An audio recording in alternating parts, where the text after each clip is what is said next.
Equitable remedies. We already know there are solutions that have been established by equity, and the main aspect of these solutions is that they are not granted automatically. The court has the power to determine whether or not equal compensation can be given. Major fair solutions include injunctions, reasonable compliance, termination, and rectification. Injunctions. Temporary injunctions, referred to as interlocutory injunctions, can be issued in the context of a lawsuit. An interlocutory injunction is typically granted to attempt to maintain the status quo between the parties when the matter is pending a full jury. A final injunction can be granted towards the close of a trial if the court is convinced that the penalty will not be an effective solution. Injunctions are seen in a variety of fields of law.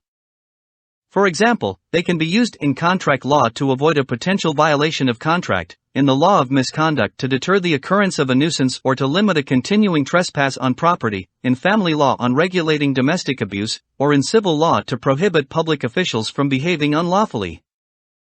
Breach of an injunction is a felony of the court, and, in serious circumstances, an individual who violates an injunction can be sent to jail. Specific performance. That is a solution that is found even under contract law because it is a requirement that the contract is completed as negotiated. It is given only under extraordinary cases when the court is of the view that the common law does not pay the defendant for loss in an acceptable way, for example, in the arrangement for the acquisition of property. Relevant activities are rarely given to allow anyone to conduct specific services, such as performing at a festival. Nor is it given for violation of contract when one of the parties is a minor party. Rescission. Again, this solution is not applicable in contract situations. The goal of the courts in the award of the rescission is to restore the parties as much as possible to their pre-contractual role.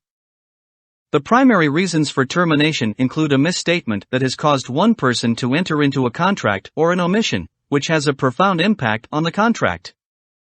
Rectification. This is a court order that a document should be altered to reflect the party's intention. The court will grant such an order only where it is satisfied that a mistake was made in drawing up the document so that it is not a true version of what the parties agreed.